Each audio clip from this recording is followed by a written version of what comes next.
tardía.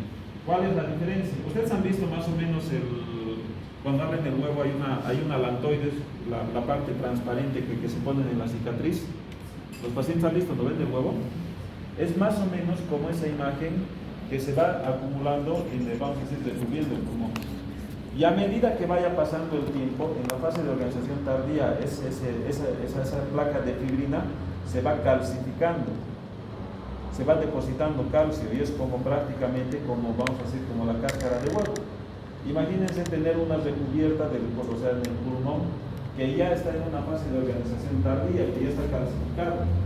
¿Van a poder liberar ese pulmón? ¿Sí o no? No, entonces es por eso que es importante que ustedes sepan las fases, vamos a decir, del edema pleural. ¿Por qué? Porque en base a eso nosotros vamos a ver ahora cuál sería el tratamiento. O sea, si yo tengo una fase de organización en fase sudativa, ¿ya? ¿Qué es lo que le plantearían a la paciente?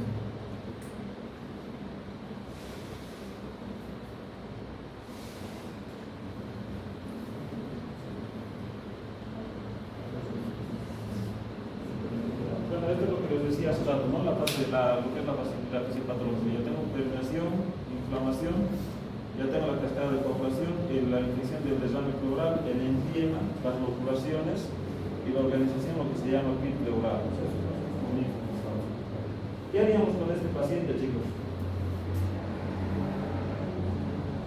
Los gérmenes más frecuentes. ¿Qué haríamos con este paciente? ¿Para qué nosotros tenemos que saber las fases en el empiema pleural? ¿Cómo tratarían ustedes? Vamos pues.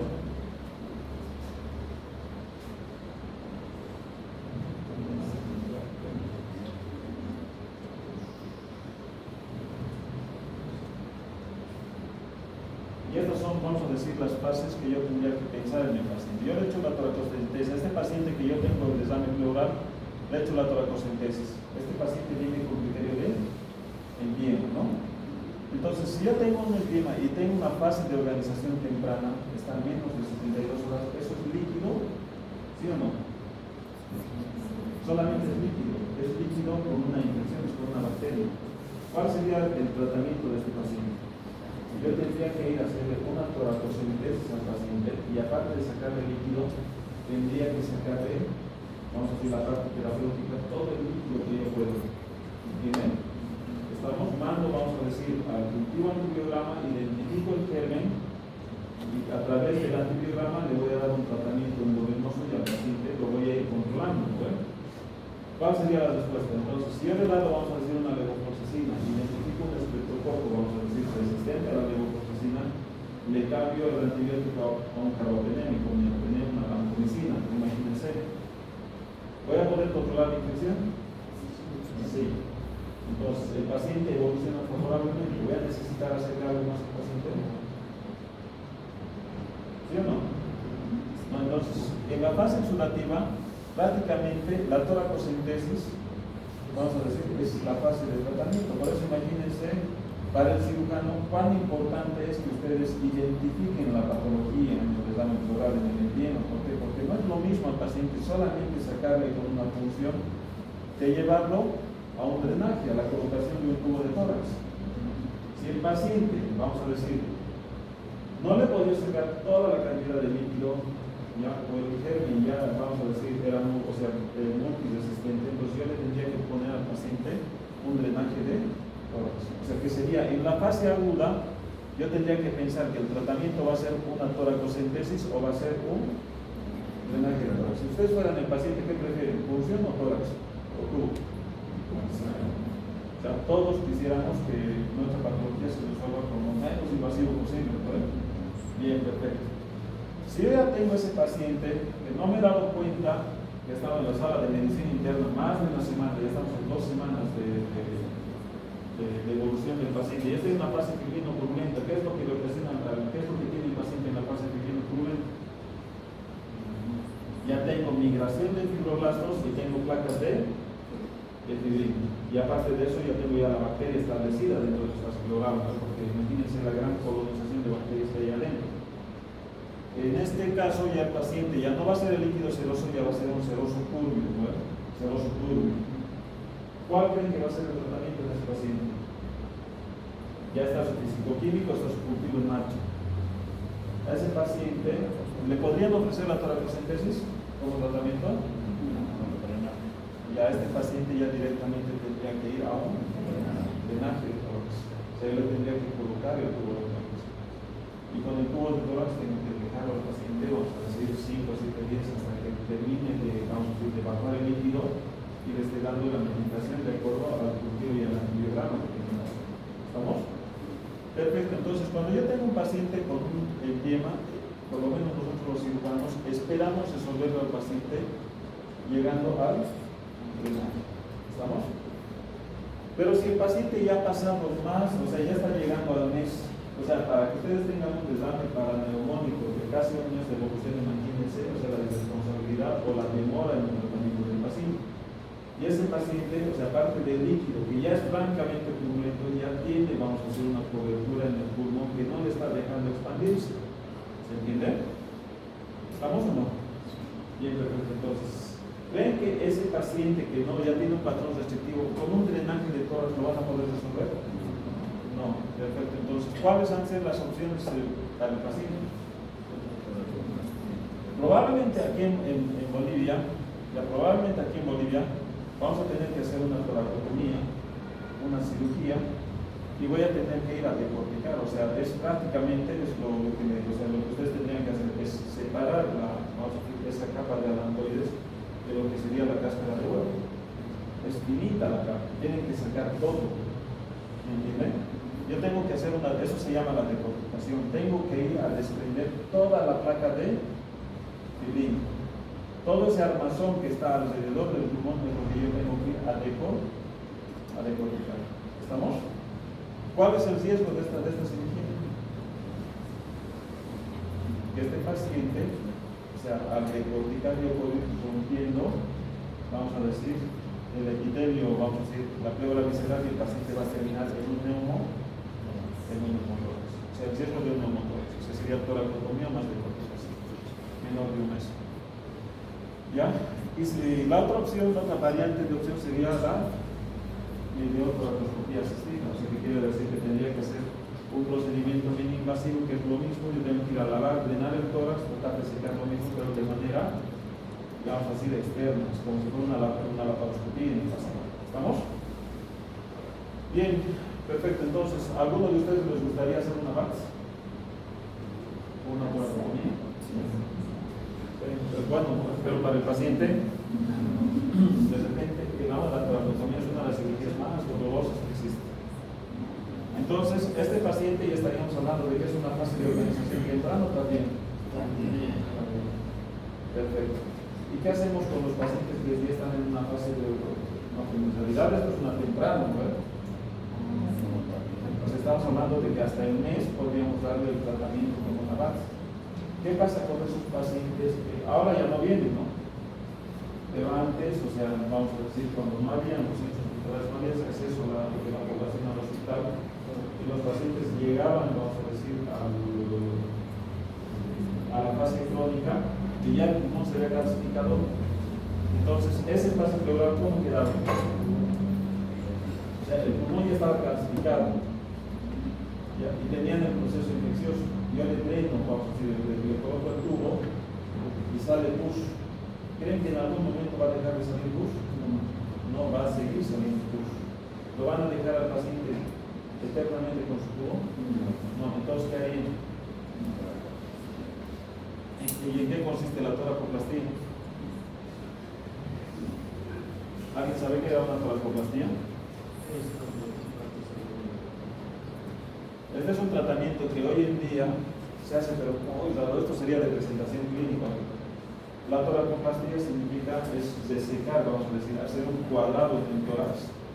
Y yo tendría que sacarme 3 costillas, le tengo que cortar 3 espacios cortales de aproximadamente 5 centímetros y tengo que suturar la piel a lo que sería la pleura. O sea, hago una ventana a nivel de lo que sería el tórax. Y a través de esa ventana yo voy a drenar todo lo que es el líquido turbulento. Es como tener una herida, vamos a decir, complicada y todos los días tengo que ir lavando, secando y probablemente tengo que colocar azúcar dentro de esa lesión. Hoy en día es muy raro que vean ustedes un paciente con una toracoplastía, prácticamente es días de libros de historia, pero antes se terminaba haciendo eso. ¿Por qué? Porque no había forma de luego controlar el proceso. Ustedes han escuchado de la otitis crónica, pues ustedes haciendo fotos de neurología del tímpano, se ha roto, ¿cómo queda esa cavidad? Está abierta, está infectada, pues, sale pus cada vez que entra agua. Pues. Entonces lo mismo, en un paciente con una, vamos a decir, con un edema en fase tardía, entonces yo ya voy a tener una infección establecida en el tórax y el tubo no me va a poder resolver. Y la decorticación tampoco. O sea, ¿qué es lo que le va a pasar al paciente? Que lamentablemente este paciente va a tener una disminución en su capacidad respiratoria. Porque ¿cuántos pulmones tenemos? Dos. Gracias, tengo, vamos a decir, un pulmón sano y solamente el vértice que está funcionando, su capacidad funcional aumenta o disminuye. Si el paciente tiene 30 años, ¿le va a ocasionar algún problema? Probablemente el reposo no, pero a medida que vaya envejeciendo, ¿cómo va a entrar el paciente? Va a empezar a necesitar oxígeno, va a tener un patrón descriptivo de la ventilación. ¿Estamos? Bien, perfecto. Entonces, a estos pacientes, por eso es que les decía a ustedes que una pregunta característica del derrame paraneumónico es ese que ustedes están viendo. Ya es lo más importante. Yo tengo que definir, ya, si el exudado, ya, es no complicado. ¿Qué quiere decir no complicado? Si cuando estoy hablando de un no complicado, ¿de qué fase estoy hablando? En fase exudativa. ¿Aquí entraría la fase fibrino-purulenta? ¿Sí o no? Es lo mismo tener una fase fibrino-purulenta de 7 días a tener una fase fibrino-purulenta de 20. No. ¿Entraría la fase fibrino-purulenta de 7 días? Sí. Sí. Aquí por eso les digo los días y las horas cuentan.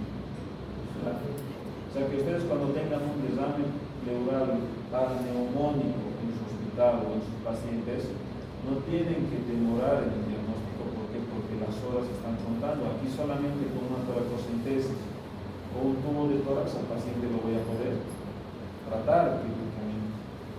Pero si me presentan una fase fibrino-purulenta de 20 días, ¿qué ya tendría que yo pensar? ¿Que es un exudado simple o un exudado complicado? Entonces ya tendría que pensar que a más días estoy dando una fase de un exudado complicado. Y en este exudado complicado, ¿qué tendría que entrar? ¿Cómo va a estar aquí? La fase fibrino-purulenta ya en estado tardío, la consolidación temprana, ya serían las fases, vamos a decir, complicadas del tiempo. Aquí entraría la fase de organización tardía, también entraría la fase de organización tardía. De repente no entra, ¿por qué? Porque ya es una patología que sería demasiado raro, demasiado rarísimo. Hoy en día que una neumonía le dejen pasar más de un mes por su derrame pleural. ¿Lo ves?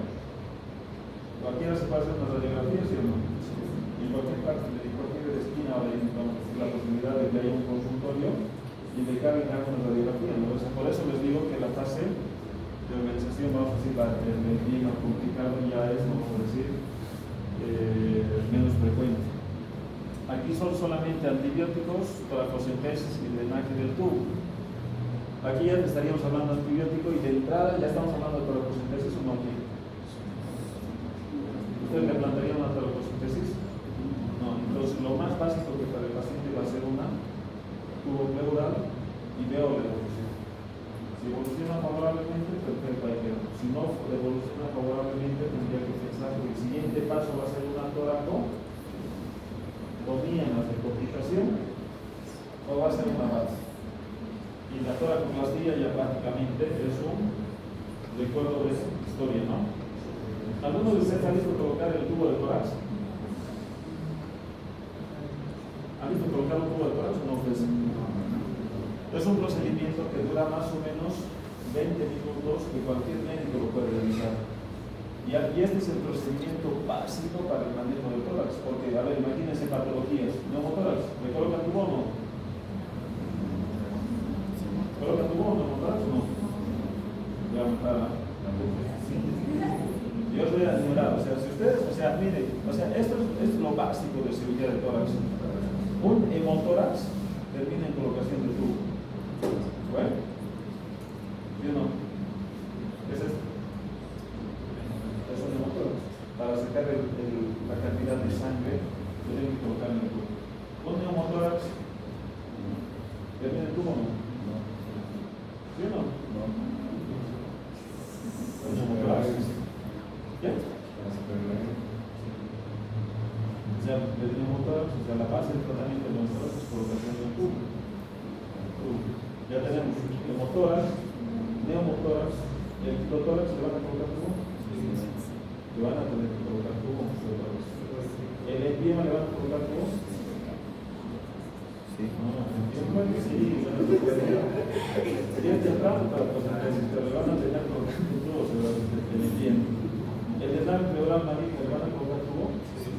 Sí, o sea que casi todas las patologías de dental pleural terminan por un tubo. Bueno, bien, perfecto. Entonces, ¿creen que es necesario que ustedes aprendan la correcta colocación de un tubo? Sí, ya.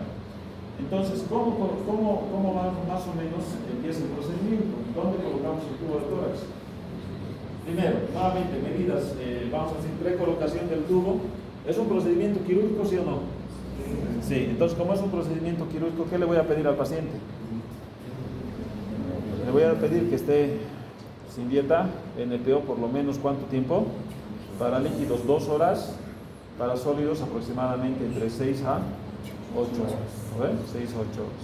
O sea, tiene que estar el paciente sin dieta. ¿Qué más le tendría que pedir al paciente? Le voy a pedir el preoperatorio. ¿Qué es necesario del preoperatorio? Fundamental, plaquetas y tiempo de protomía. Le tengo que pedir sí o sí. El resto le voy a pedir hemograma, glicemia, la creatinina. Sí, le voy a pedir para el manejo postoperatorio. Lo llevo al paciente. ¿Dónde es mejor hacer este procedimiento? ¿En quirófano o en la sala? O sea, tendría que hacerlo en quirófano en condiciones de esterilidad. ¿Es obligatorio llevarlo al quirófano a este paciente? ¿Se puede hacer en la sala? Se puede hacer en la sala, pero tengo que tener mucho cuidado de hacerlo en condiciones de asepsia antiasepsia, o sea, de asepsia y antisepsia. O sea, ¿qué quiere decir? Que al paciente le voy a descubrir el tórax, ya tengo que colocarle los campos, como si fuera una cirugía, tengo que colocarle los campos estériles y tengo que utilizar, para la colocación tengo que utilizar una bata quirúrgica, gorro, barbijo, guantes estériles y tengo que empezar a desinfectar lo que sería la parte de la colocación de piel. O sea, ¿dónde voy a colocar al paciente el tubo de tórax? De repente no tengo que ver, vamos a decir, si la paciente es la paciente o el paciente. ¿Ya? Entonces, ¿cuál es la ubicación correcta? En el varón yo tendría que colocarlo en la línea axilar anterior o puedo colocarlo en la línea axilar media. En la mujer, ¿dónde va a ir? Línea axilar media. ¿No ven?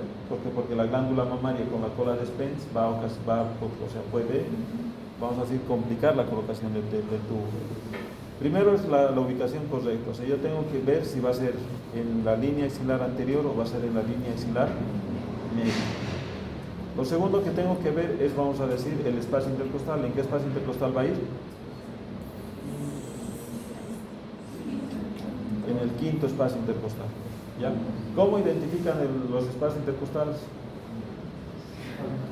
Es facilito, ¿no? El paciente pesa 140 kilos. O sea, cuando es un paciente normal, así flaquito, delgadito, cualquiera, pues, cualquiera cantable, así. Claro, cuando el paciente, ya, o sea, hay pacientes, ya, cuando el paciente, la mujer, lo que ustedes tendrían que tomar en cuenta es el pliegue submamario. El pliegue submamario les va a identificar más o menos en la línea axilar media el espacio, el quinto espacio intercostal. En el paciente, vamos a decir, obeso, o en el paciente varón, vamos a decir que está relacionado con la altura de la rodilla. Que tenga que ser una línea tan inicial a través de la tetilla y esa línea me va a llevar a la línea axilar anterior media en el quinto espacio intercostal. ¿Puedo contarlo? Puedo ir contando desde la parte, vamos a decir, subclavicular. Puedo contarlo, pero realmente yo quisiera que lo hagan en el paciente y vean si realmente van a poder llegar a su paciente. Entonces, una forma es identificar. Hago asepsia, antisepsia y lo que tengo que hacer es colocarle anestesia, ¿no? O sea, le voy a cortar, ¿sí o no? Entonces tengo que poner silocaína al paciente. Lo normal es que ustedes van a ver que los cirujanos torácicos solamente colocan, vamos a decir, en la parte donde va a ser la incisión, que va a ser más o menos para poner mínima 2 a 3 centímetros. 2 a 3 centímetros.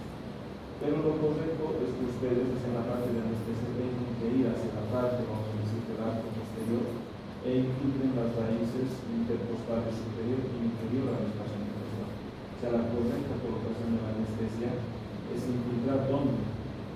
Debajo de la cuarta costilla y debajo de la sexta costilla. Entonces estoy bloqueando, vamos a decir, la sensibilidad de todo ese dermatoma. ¿Se entiende? Si lo hacen solamente colocando, vamos a decir, en la parte fundamental, tampoco está mal. ¿Por qué? Porque la sensibilidad, vamos a decir, somática, la voy a poder bloquear con anestesia. La sensibilidad visceral de la alveola la voy a poder anestesiar. No, al paciente, con más o con menos dolor, lo va a sentir. ¿Vamos? Entonces, yo hago una incisión, vamos a decir, de aproximadamente 2 o 3 centímetros. Y con un instrumento no tengo que ir atravesando las capas de la pared torácica, que son el tejido celular subcutáneo, y tengo que ir atravesando, vamos a decir, los músculos intercostales. ¿Estamos? Bien. Entonces, acá estoy viendo, vamos a decir, la división Roma que va a atravesar la cavidad torácica. El siguiente paso es que yo tengo que colocar el tubo de tórax, ¿ya? Y la correcta forma de colocar es que antes de que coloquen el tubo, ¿ya? Vean el vértice del tubo y no midan más o menos que se va hacia la roquilla externa, o sea, vean más o menos como la parte estéril midan más o menos la distancia que va desde el vértice hasta el orificio donde ustedes van a fijar el tubo. ¿Se entienden? Entonces miren y hagan una marca. ¿Vamos? O sea, ponen un reparo, háganle un nudo al tubo. Porque cuando metan el tubo y vayan metiendo, no van a saber si han metido mucho o han metido poco. Si han metido mucho, ¿qué va a pasar? Si han introducido mucho, ¿qué va a pasar? El tubo se va a atorar. ¿Es bueno porque colocar el tubo se ha atorado? Mal. Y si he metido muy poquito, o sea, el meter mucho es de macho, de mover. Si yo sigo metiendo el tubo, me vale mal, el tubo se va a volar. Y el tubo que, o sea, de los maricones, así que solamente ha puesto la punta, ¿qué le va a pasar a ese tubo? Ese tubo probablemente se termine saliendo con las fenestras, los orificios del tubo que es afuera. Entonces, imagínense la complicación. Si yo no hago correcto de paro del tubo, entonces ese tubo va a estar mal colocado. ¿Vamos?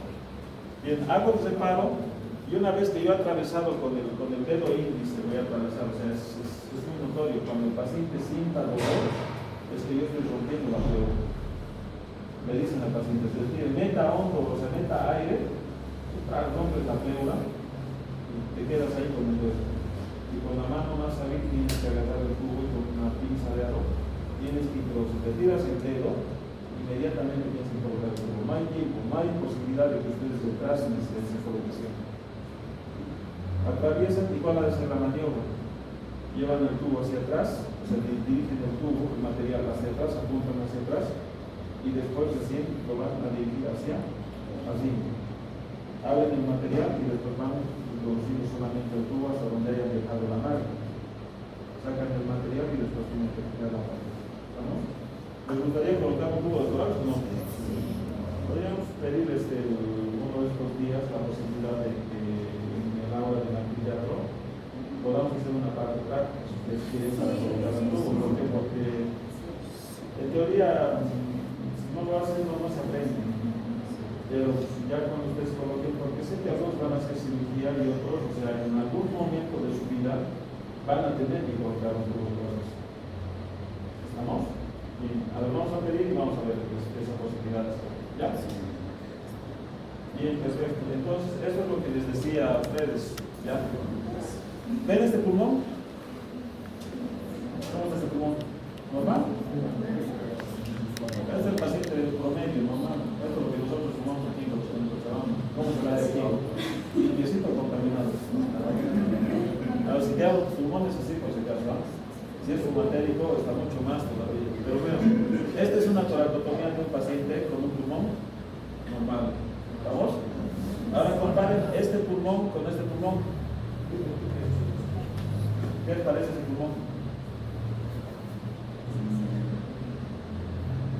¿Ven alguna diferencia o no? Vean esto. Esto es lo que les decía que es la parte de fibrina, que es vean, esto es así como se ve el pulmón con un desastre para el pulmón. Cuando vean después quieren matar al internista, ¿no ven? Uno, el internista ha hecho la demora de tratamiento, nos ha presentado un paciente por más o menos 20 días para arriba para que nosotros lo manejemos. Aquí es asesinarlo a los internistas. Vean aquí, vamos a decir, la parte de fibrina que es como una capa se está desprendiendo del pulmón. ¿Qué tipo de qué fase está? ¿Es exudativo, es fibrino purulento, organización temprana, organización tardía? ¿Qué? A ver, ¿qué es el fibrino purulento? 1, 2, ¿qué más? Organización tardía. 1, 2, 3, organización temprana. Es esto, ¿correcto? Es esto, cambia. Esta es una fase de organización temprana. Vean aquí como prácticamente a las mínimas maniobras se está desprendiendo esta placa. ¿Se entiende? ¿Estamos? Y esta es la muestra. Vean, esta es la anatomía patológica de esto. Estas son prácticamente placas de fibrina. ¿Estamos? ¿Creen que yo voy a poder hacer esto en una fase de organización tardía? Imposible. Es así como esta, es así. Duro. Tanto que no sabes, o sea, si lo que estás cortando es la fibrina, o lo que tú estás cortando es pulmón. De hecho, en una fase de organización tardía, ya vamos a decir, cuando ya nos encontramos en esta etapa, es así, nos vemos, hacemos así el sandolio y después así en el ¿por qué? Porque no hay forma ya. ¿Por qué? Porque lo que yo corté ya no va a cicatrizar en el pulmón y le va a presentar una cosa, o sea, va a estar con neumotores, va a estar con una fístula pulmonar y eso es realmente complejo. ¿Estamos? Bien, eso es lo que les decía. Tanto vacío, ventana pleural. Vean acá. Acá el cirujano que estaba acá solamente ha cortado 2 segmentos. Vean, yo estoy sacando 2 arcos costales, ¿ya? En un diámetro de más o menos 5 centímetros. Y lo que está haciendo es invaginar, o sea, es meter la piel para suturar con lo que sería la pleura parietal. ¿Estamos? Entonces, este paciente, ya es, como ven, esta placa de aquí, comparado con la anterior, ¿cómo se ve esa placa? Vean, esto es medio amarillento grasoso, ¿no ven? Ahora vean esta placa que está aquí. Es un encarado, ¿verdad? Este ya tiene, vamos a decir, vamos a ver nuestros casos. Sí. Entonces lo que yo hago es crear una cavidad ya nuevamente dentro de la pleura, que esto es un líquido, o sea, esto está infectado, esto está colonizado por bacterias. Entonces, por más antibiótico que le den, va a seguir produciendo esto. Y no lo vamos a dejar por un tubo eternamente, entonces lo que tengo que hacer es esta ventana y a través de esta ventana tengo que lavar, secar y esperar de que, vamos a decir, el tejido granule. ¿Cómo va a granular al paciente? Entonces, se han curado con azúcar, con miel. Han estudiado por qué se cura con azúcar o miel. ¿Saben el mecanismo o no? Yo los voy a resumir aquí. Cuando ustedes le dan miel a un paciente o cuando le ponen azúcar, crean un medio hiperosmolar. O sea, imagínense tener, vamos a decir, una taza con casi todo lleno de azúcar y le echan un poquito de agua. ¿Qué va a pasar en una barrera semipermeable? Va a pasar de una zona de menor concentración a una de mayor concentración. Imagínense, la bacteria está ahí flotando dentro de la taza. ¿Qué le va a pasar? El líquido del espacio intracelular de la bacteria, por ese medio hiperosmolar, va a salir hacia el espacio extracelular. El paciente se va, o sea, no el paciente, perdón, la bacteria se va a deshidratar. ¿Se entiende? Y esa deshidratación a la bacteria le va a ocasionar, vamos a decir, fenómeno endógeno de autolisis. La bacteria va a empezar a crecer. Ya, eso por un lado. Y por el otro lado, por mecanismos así no claramente conocidos, pero este mecanismo hiperosmolar genera factores angiogénicos de consolidación vascular. Entonces, eso es lo que le va a dar la cicatrización al paciente. Se va a generar unos vasos y en esos vasos van a empezar a llegar, como todo este proceso tiene fibrina, tiene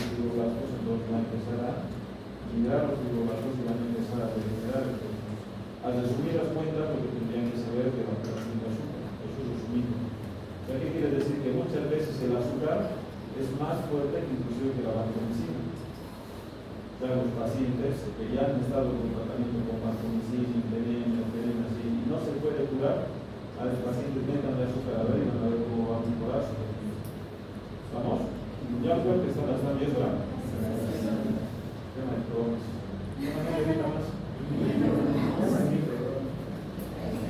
¿Han entendido lo que sería el empyema? O sea, de empyema van a estudiar muchas cosas, pero lo importante es que ustedes sepan las fases, ya, el tiempo, y luego tendrían que ver el tratamiento.